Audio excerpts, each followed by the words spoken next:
Playhouse Creatures is a play written by April DeAngelis. She wrote it in 1993, and it's about the first English actresses on stage during the Restoration. So that was in the 1660s, following Elizabethan England and the Shakespearean era that we're very familiar with, when women weren't allowed to be actresses or really in the playhouses in any role. So this play is about actual historical characters, but a fictionalized story of how they achieve success and notoriety in their roles in the theater.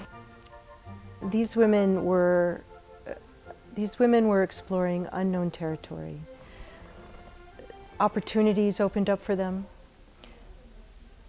They were allowed to think about things that it had never occurred to them to think about before, and each woman in the play has a different journey in these discoveries. They're discoveries of good things, they're discoveries of bad things. There's taking a step forward, taking power, and being pushed back, and how that can happen particularly to a woman. Playhouse Creatures needs support in the way of funds to go to all different aspects of the production.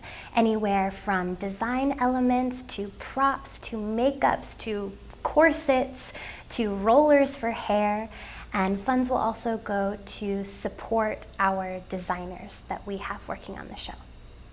I'm most excited about our sound effects and music. So Sammy Joan is our musician. She's a recent graduate from the Portland Actors Conservatory, and she is a really talented musician. She plays a huge number of instruments. So instead of doing any pre-recorded sound at all, she will be on stage with the actresses the entire time. She'll be clothed like us in a costume. She'll blend in as sort of a sixth character and develop a personality for the musician whose voice is through her music.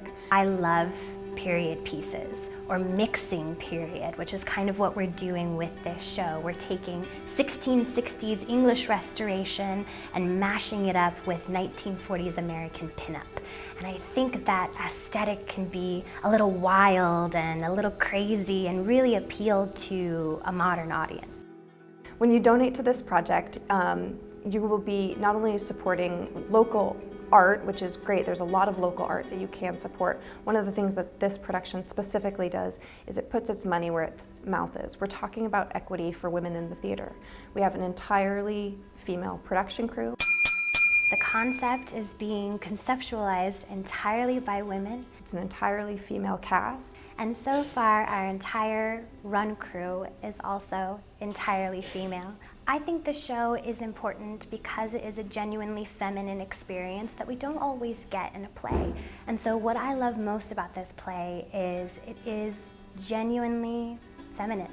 It is an experience of all 5 women that is true and detailed and uninhibited, for better, for worse, and I like that.